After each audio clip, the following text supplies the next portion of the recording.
Earlier this season, we spoke to Jenna Fondren, our Safe School Director, about the Covenant school shooting in Nashville. Today, as a follow-up to that conversation, we're talking to a mother who had an unexpected, on-camera reunification with her son after the Denver East school shooting while speaking with Fox News.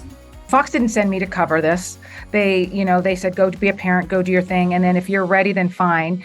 And I called them and said, I can talk, but I can't be a reporter. I need to be a mom, and I can tell you as a parent. So when I started talking to Sandra Smith and John Roberts, the kids were still in the building behind me, but I did know that there was going to be a release at some point, and I knew it was going to take some time. Then I turned and I saw him, and I forgot everything. I just wanted to get my hands on my kid. I needed something to ground me. I just needed to touch him. It's my son. Alicia Acuña is a senior correspondent for Fox News Channel. She has reported on many critical world events ranging from the 2022 midterm elections and Russia's invasion of Ukraine to previous school shootings, such as the Columbine High School massacre. Today, though, Rania and Jenn talked to Alicia about what it was like for her to find herself on the other side of the camera in the unimaginable position of being a mother of a child in a school shooting. Join us for this conversation, unlike any other, with Alicia Acuña. This is the Balanced Voice Podcast.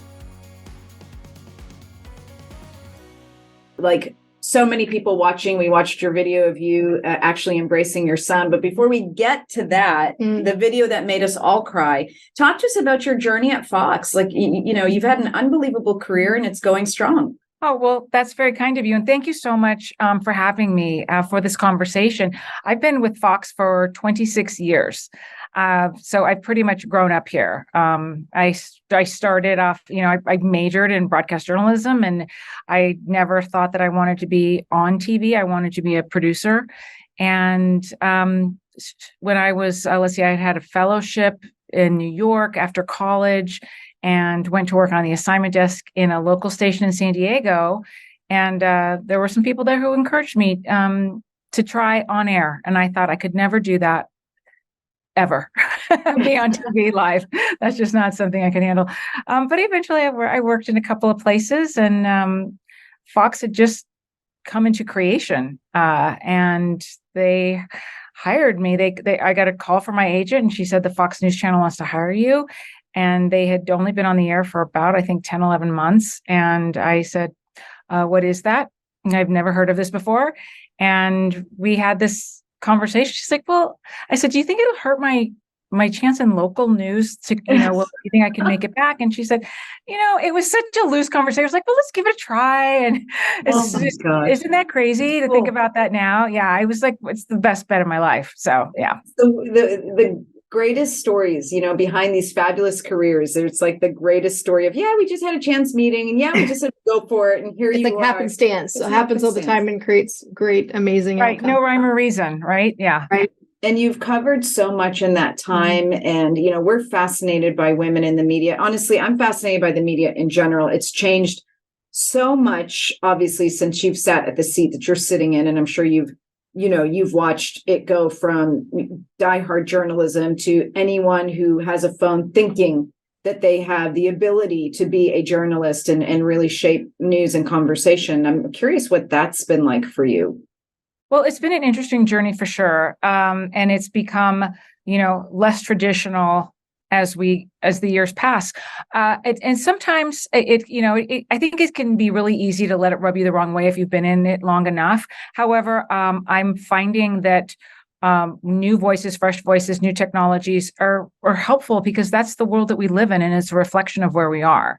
And so it may feel like upheaval when you have people who are out there, as you said, with an iPhone, and they're, getting the same press pass that I'm getting as working as a network, but they go in and they ask valid questions that people want to hear.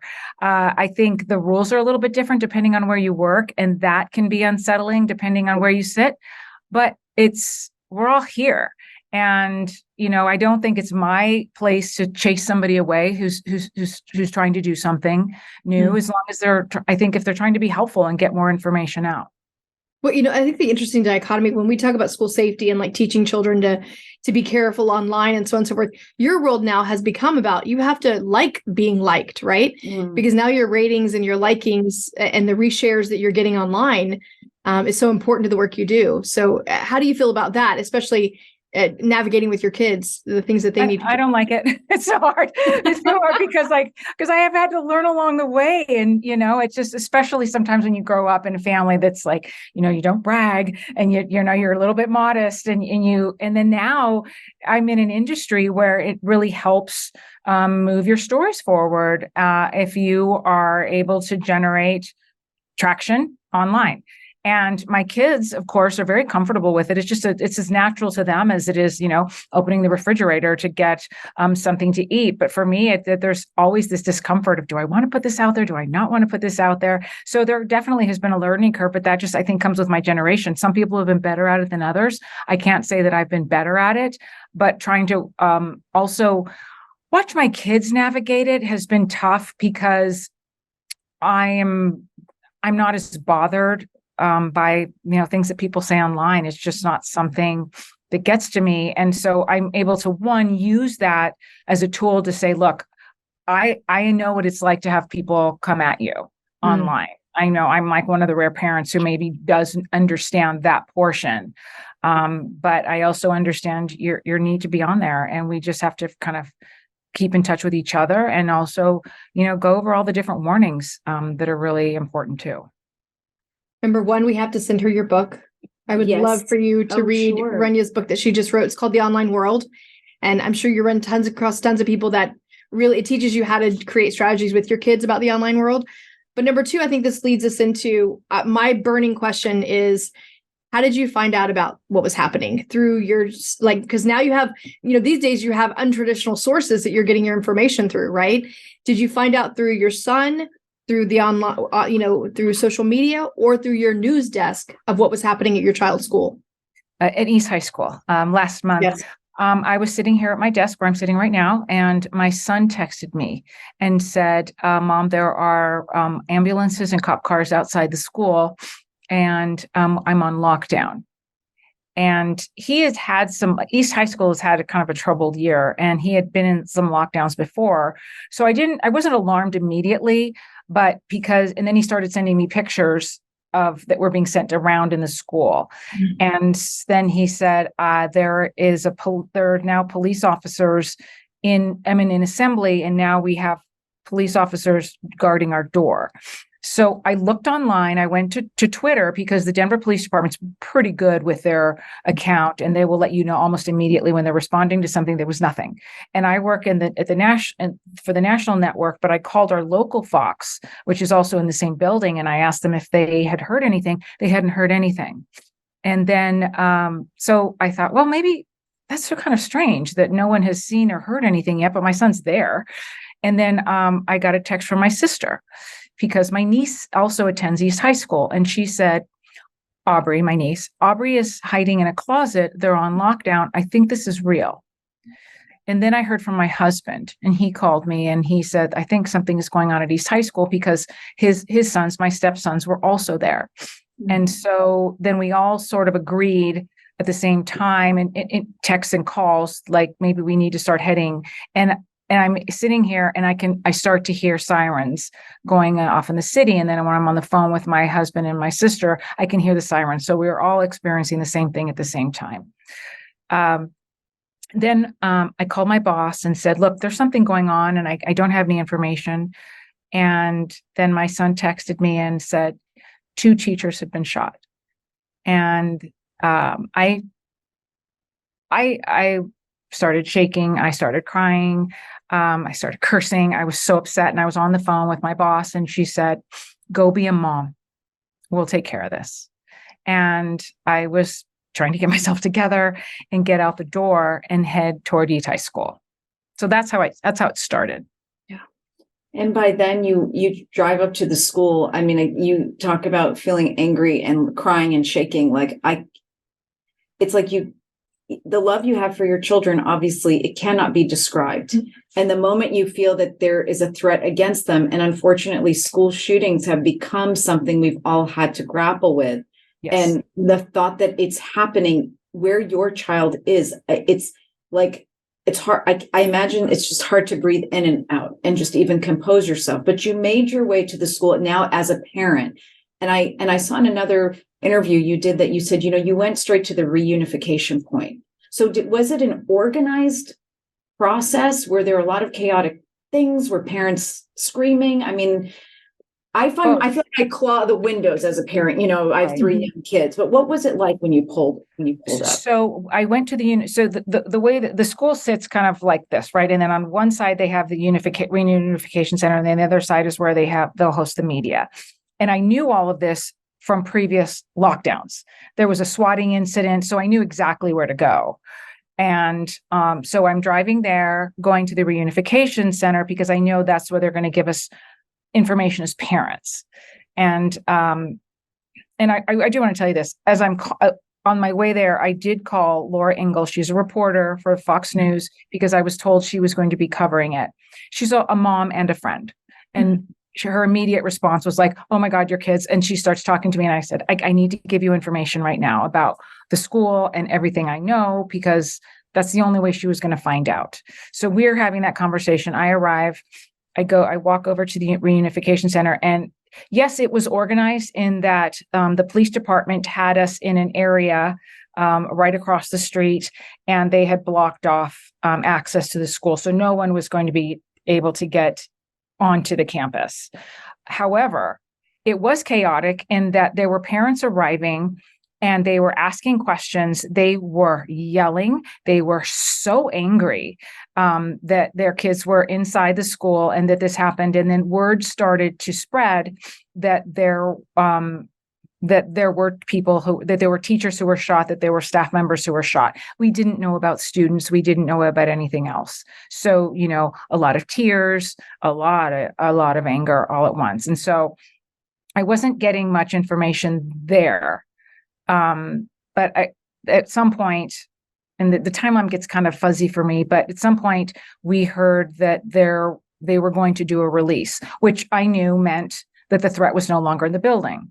Mm-hmm. So I walked over to the media area and then met our Fox News photographer there, and they were setting up for a news conference, and it was pretty quick.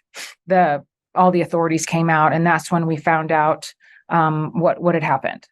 There's like so many things going on in my head right now, right? So many things. Like one of the things that's going on in my head is with Safe Schools and the work that we do. Do we now need to get to a point where we're training parents in the community on when something like this happens? No. How do we respond? Because can you imagine? I mean, I'm a native Texan. Rania comes from the East, but you saw the difference between what happened in Uvalde and what happened in Tennessee and how those were handled. Where Uvalde, they waited. And those parents were wanting to go in. It was shit show. It was, everything was off with that. So let's. But then now you think as a parent who's I'm a bit of a vigilante. So do we now need to be like, okay, parents, if we go into this type of situation, this is where you're going to go. This is how we're going to handle it. This is the information we're going to go in, so that we don't add to the chaos. Well, that's when you were saying the fact that you knew where to go. You knew even the reunification site is so huge, because so many parents, so many groups that we go to, they're one thinking it will never happen in my school, so it's not a problem.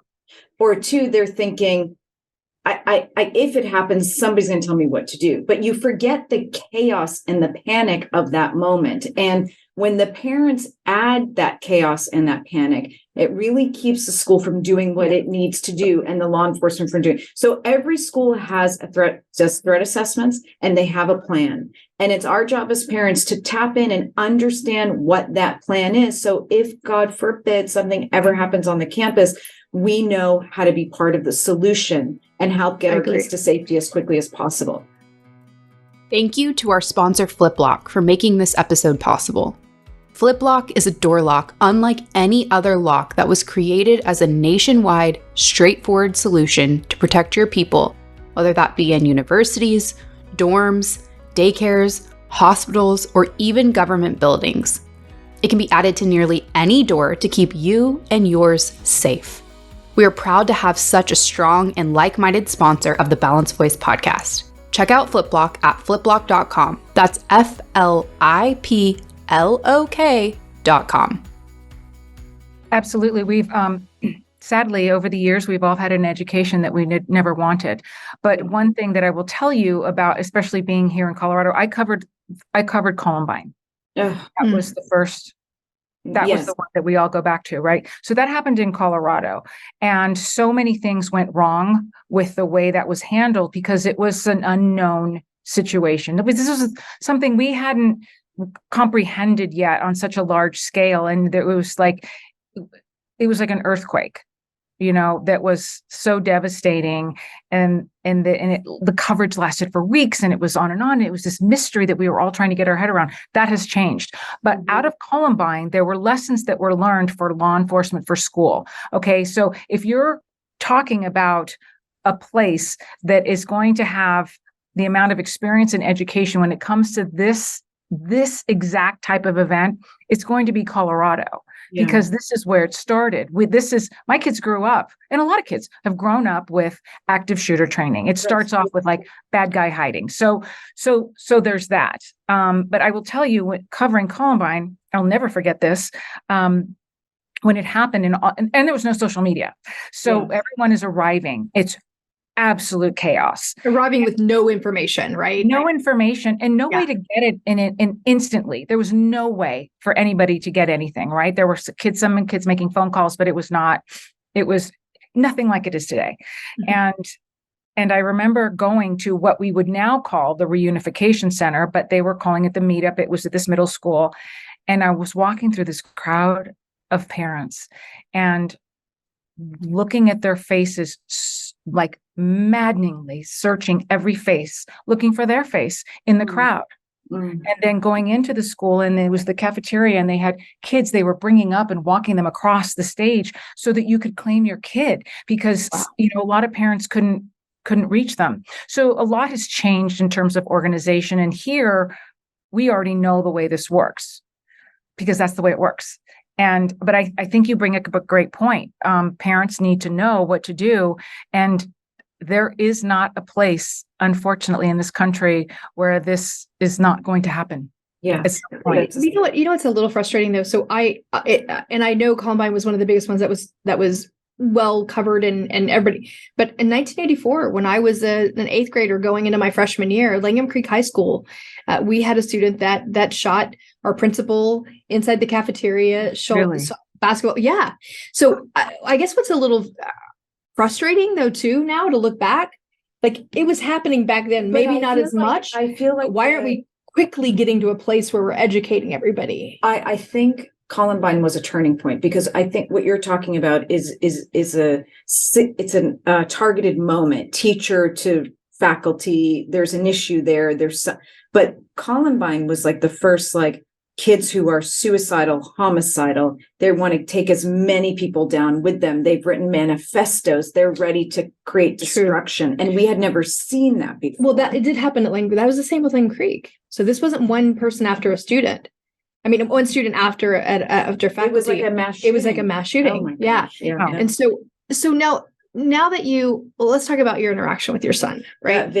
That video, my goodness, that video. I'm a mother of two boys, and she's the mother of beautiful girls. And how did you, the way you were able to like turn here, turn there. I was so impressed with your amazing logic to be able to like, okay, I'm doing this now and I can do this now, and like gauge yourself on when you can move forward. But did you just want to like throw that mic and like just go like hug your kid, or did you at that point think, I need to let other parents know, I need to let the community know what's really happening here? Let me love my kid, but let me get back to the community quickly. Well, there was there's a lot going on at the same time. And at first so just so everyone knows, Fox didn't send me to cover this. They said, go to be a parent, go do your thing. And then if you're ready, then fine. And I called them and said, I can talk, but I can't be a reporter. I need to be a mom, and I can tell you as a parent. So when I started talking to Sandra Smith and John Roberts, the kids were still in the building behind me, but I did know that there was going to be a release at some point, and I knew it was going to take some time. So we were able to have that. And then my son was trying to find us, and I was getting texts, but And he kind of had an idea where we were. So I continued the conversation with John and Sandra, but then I turned and I saw him and I forgot everything. I just wanted to get my hands on my kid. I needed something to ground me. I just needed to touch him. It's my son. So I kind of forgot for a split second, like everything, and just went, it's okay, because he wasn't sure what to do. But we both wanted to hug each other. And we did. And I found myself like explaining, like, this is just going to take a second. I'm almost done. Just kind of going into like apology mode, like moms sometimes do, like, I'm sorry, this is going to take me a little bit. And then I, pulled away, and he just sat there and he was just looking at me and nodding like, I'm okay. And my husband was there. He was right. Like, I was looking at the camera. My husband was right there because he was also waiting for his boys. So it was, we were all there together.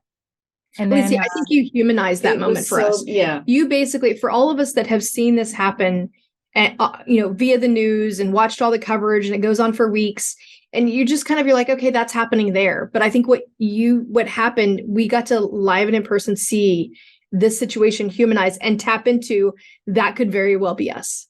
I think that was there the were changing. so many angles of it. One, the way you embraced him, and he's taller than you. I mean, he's so adorable. He's such a handsome boy. But and just you held his head for a second, and it was like he needed his mom, and you needed your boy, and it was very sweet. It was so moving. But then we watched you try to bring yourself back.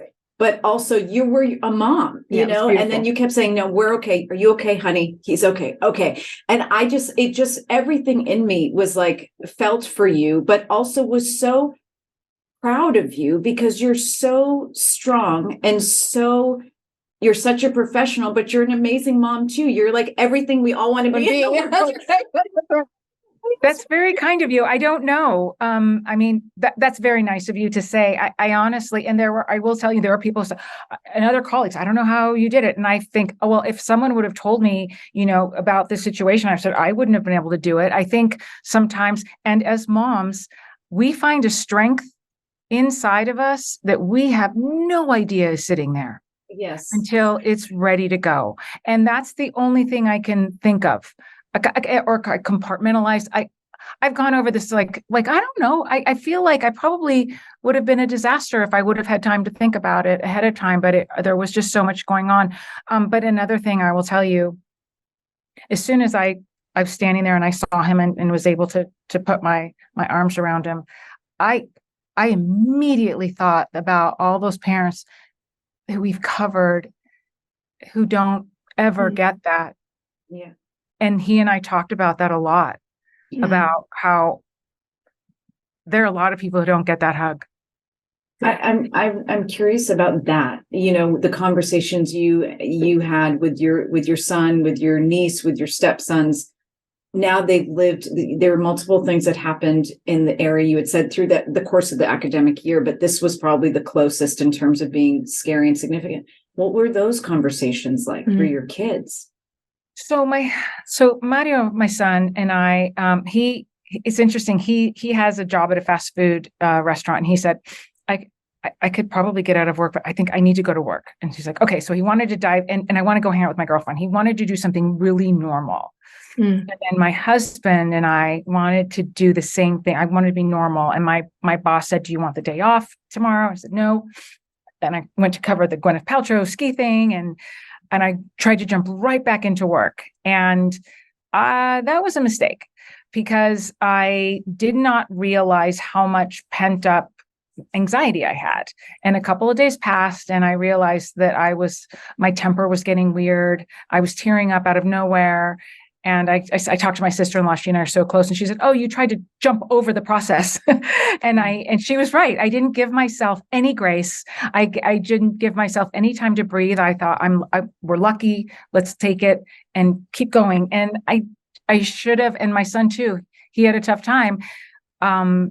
Because in addition to that experience, then all of a sudden we had interview requests and he had hundreds of new followers on social media. And he's like, Mama, what am I supposed to do with this? And it's like, we're just really lucky And let's just remember that part. And I said no to almost every interview except this one. There was, and 2 more with Fox that weren't on camera.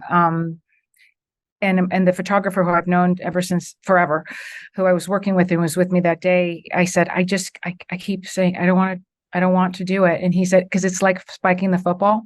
And I said, I think that might be it. I don't know, but I feel like that moment was so delicate and so precious. And I didn't want to make any other parent out there feel hollow in any way if they have had experienced loss and then they didn't get that again. If that makes sense. It goes back to that moment. You totally made this. I mean, can you think about how many of these we've watched before? Columbine, Tennessee, Sandy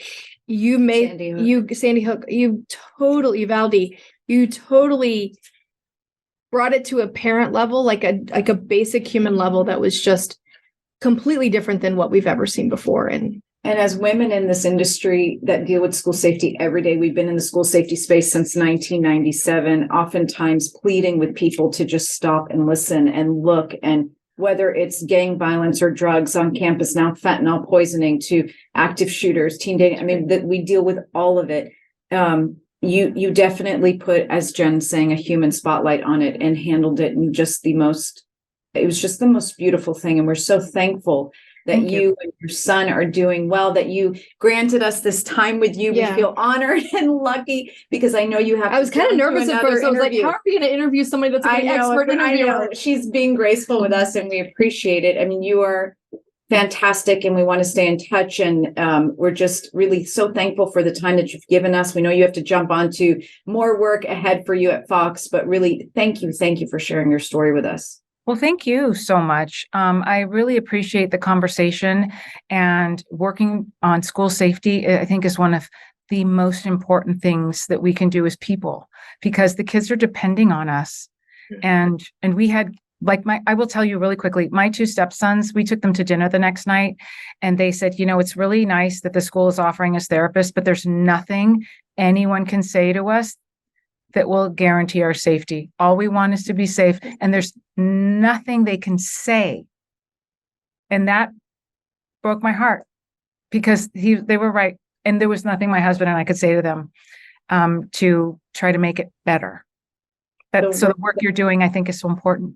Thank you. We always say the world that our kids are being raised in today is nothing like the world you and I were raised in. And so we're boots on the ground every day in the schools talking about this in every possible way, and thankful for the communities that join forces with us, and thankful to you and Fox. You guys have been longtime partners of our organization. So we thank you for everything. We wish your family continued health always. Thank you so much. Thank you. It's great to talk to you. You too. And we'll catch you guys next time on the Balanced Voice podcast. Take care, everybody.